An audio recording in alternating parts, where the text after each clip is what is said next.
ótimo, aqui quem fala é o professor Paulo Sérgio, estamos do lado de novo, hein? Professor de Química, você aí do Aprova Eiras Digital. Galera, eu sei que você está doidinho para passar no Enem, eu tenho certeza que você está aqui assistindo nossas aulas, naquela vontade, naquela garra de arrebentar no Enem e conseguir aquela tão sonhada vaga no vestibular. Galera, e a nossa aula de hoje, ela vai falar sobre pilhas.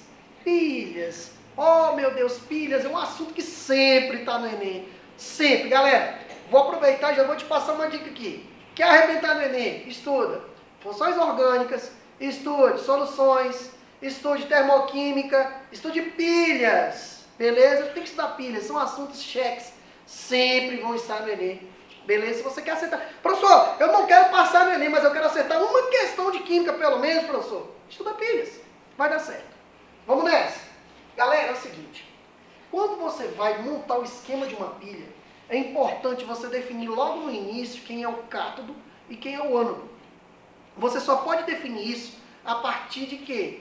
Se você sabe quem tem mais tendência a oxidar e quem tem mais tendência a reduzir. Bom, presta atenção. A dica é simples e fácil. Se ele não te der os potenciais de redução ou de oxidação, basta você lembrar da frase que eu vou te ensinar, hein? Presta atenção. Você vai falar assim, ó. Que bacana! Magnésio, alumínio, zinco e ferro. Hoje comi hambúrguer argentino autêntico. Olha só, que bacana, magnésio, alumínio, zinco e ferro. Hoje comi hambúrguer argentino autêntico. Olha só, aí você faz a setinha assim, ó. E você vai entender quais são os grupos de metais que têm mais tendência a oxidar. Primeiro, os da família 1A e 2A, seguidos de metais de transição.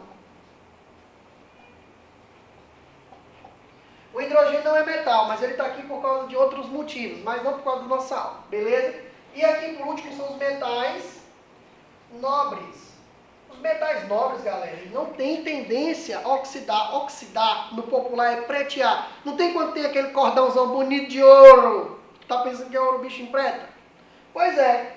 Se ele não é ouro verdadeiro, ele empreta, porque ele tem alto potencial de oxidação. O ouro verdadeiro, olha aqui, ele é um metal nobre, ele tem baixo potencial de oxidação. Ouro não oxida. Beleza? Então vamos lá. A partir dessa ideia, nós percebemos que o zinco ele tem maior potencial de oxidação do que o cobre, porque aqui nós temos uma pilha de zinco e cobre. Então eu já tenho certeza que quem vai oxidar é o zinco. Oxidação, certo? Consequentemente, o outro lado então vai ser redução. Coloque na sua cabeça, nas pilhas, quem sofre oxidação é o ânodo. Então aqui do outro lado vai ser o cátodo. Ficou muito fácil agora. Agora está simples. O ânodo sofre oxidação e é o polo negativo da pilha. No caso do cátodo aqui, ele sofre redução e é o polo positivo. Quem sofre oxidação perde elétrons. Perde elétrons. O outro lado vai fazer o que então? Ganha elétrons. Outra coisa importante, galera, é saber que a pilha é um processo espontâneo de oxirredução. Se ela é um processo espontâneo de oxidação, ela tem que ter um ΔG negativo e uma diferença de potencial, ou DDP, maior que zero. Vamos entender o funcionamento de uma pilha? Olha só, os elétrons, galerinha, eles sempre vão fluir do ânodo para o cátodo. Então a gente já coloca aqui, ó, já coloca as setinhas aqui, ó, mostrando que os elétrons eles estão saindo do ânodo, né, que a gente já definiu que era o zinco, e passando para o cátodo. Beleza? O que, que vai acontecer? Como ele vai oxidar, esse ânodo, ele acaba sofrendo um processo chamado de corrosão. Corrosão.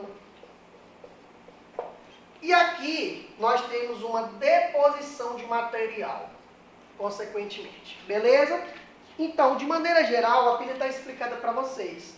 O que o Enem vai te cobrar é quem é cátodo, quem é ânodo, quem sofre corrosão, quem sofre redução, quem perde, quem ganha elétrons. Então, galera, Se liga na dica para arrebentar legal. Presta atenção. Se você não conseguiu decorar tudo isso aqui, aprende minha paródia. Ah, mano, como assim, professor? Só tem paródia também para isso? Tem. Eu já liguei com meu amigo Wesley Safadão e o cara falou que eu podia soltar essa paródia aí para vocês. Beleza? Quando ele fez aquela música Olha a Explosão junto com o MC Kevinho, aí eu peguei e falei, rapaz, é o seguinte, eu tenho que colocar química nessa parada. Vocês me dão licença aí que eu entendo do negócio. Vamos lá então, presta atenção, ó, gente, presta atenção, ó, te liga, ó. Hoje a aula é de pilha, não perde essa dica. Ela é espontânea, ela reduz e oxida. Hoje a aula é de pilha, não perde essa dica. Ela é espontânea, ela reduz e oxida. E no negativo eu tenho corrosão. Ele é o anodo e sofre oxidação. Olha a reação. Se perde elétrons é oxidação. Se ganha elétrons é uma redução. E desse jeitinho você não erra não. Viu aí? Não é fácil? Vai aprender esse monte de loucura aqui que pode só decorar a musiquinha. Galera, pra cima de mim, galera! Espero vocês na aprovação. Muito obrigado. Até a próxima aula. Professor Paulo Sérgio.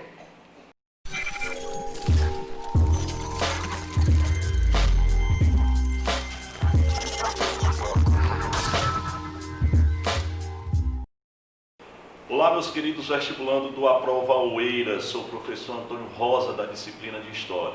E a nossa aula de hoje, gente, é uma aula bastante interessante, é uma aula também dentro dessa temática que, de fato, aparece muito nas provas do Enem. E vamos falar hoje, gente, sobre a ditadura militar, certo?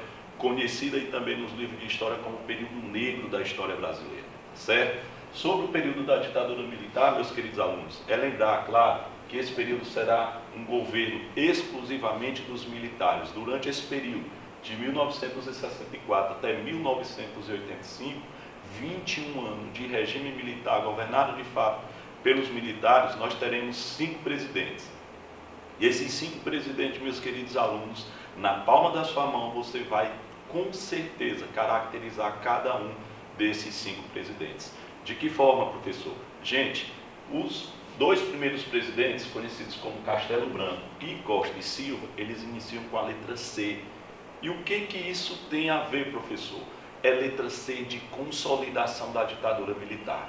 Como é que eles irão consolidar a ditadura militar, professor? Através dos atos institucionais, através dos AIs, tá certo? Castelo Branco, Costa e Silva, letra C de consolidação da ditadura. As principais características do governo, tanto de Castelo Branco quanto de Costa e Silva, é consolidar a ditadura brasileira. De que forma? Implantando os atos institucionais. O terceiro governo, conhecido como Médici, inicia com a letra M, é M de milagre econômico. É durante o período do governo Médici que de fato a economia brasileira cresce assustadoramente. Cresce cerca de 12% a economia brasileira. Para se ter uma ideia, hoje não chegamos ainda nem a 1% a 2% de crescimento da economia brasileira. Hoje, eu estou afirmando a vocês que durante o governo Médici, a economia brasileira cresceu 12%. Então, realmente, a economia durante o período da ditadura militar passou por algo revolucionário de fato. Os 2 últimos governos, conhecidos como Geisel e Figueiredo, os 2 últimos governos, as suas principais características é a reabertura política brasileira, certo? Ou seja, durante esses 2 governos, tanto Geisel quanto Figueiredo começam de fato a reabrir a política brasileira de forma lenta e gradual e segura. É isso mesmo que o próprio Geisel afirma, tá bom, gente? Como, por exemplo, a anistia aos perseguidos e presos políticos, a volta do habeas corpus e, de fato, a volta dos partidos políticos. Então, de fato, durante os governos de Geisel e Figueiredo, o Brasil, de fato, vai caminhando para a sua democracia.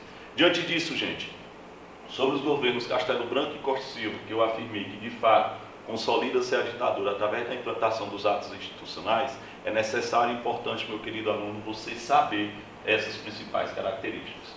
O AI1 estabelecia a eleição indireta para presidente. O AI2, se é 2, meus queridos alunos, é bipartidarismo, é a consolidação apenas de 2 partidos políticos. Quais eram eles, professor? A Arena e o MDB. Arena, Aliança Renovadora Nacional, de fato são os partidos dos militares. E o MDB, Movimento Democrático Brasileiro. Detalhe, esse MDB não poderia ter uma oposição ferrenha à ditadura. Existia ali de fato, entre aspas, mas não fazia oposição ferrenha aos governos militares. O AI3 é eleição indireta para governadores e prefeitos, meus queridos alunos. E detalhe, nos municípios acima de 100 mil habitantes, a eleição era indireta para prefeito. Nós temos o AI4, que é a Constituição de 1967. De fato, aqui seria a quarta Constituição brasileira, tá bom? Ou melhor, a quarta Constituição da República Brasileira.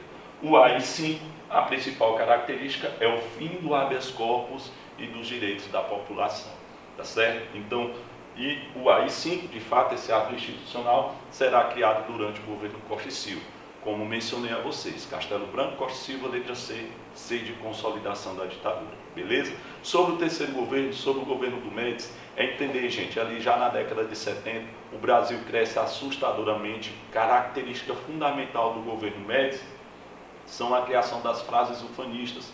Brasil, ame ou deixe, esse país vai para frente, este é um país que cresce. Então, de fato, as frases ufanistas serviram ali no governo Médici para consolidar também o governo dos militares, tá certo? Ou seja, apesar de ter, de fato, perseguições e prisões, mas o povo se esqueceu, de fato, dessa ditadura. De que forma, professor? Com o crescimento da economia brasileira, na década de 70, Brasil campeão da Copa de 70 no México, a taça do mundo é nossa. Então, tudo isso daí, gente, favoreceu, de fato, ao governo dos militares e favoreceu, de fato, ao governo Médici. Sobre Geisel e Figueiredo, é lembrar atentamente a reabertura gradual política do Brasil e o retorno, assim, da democracia.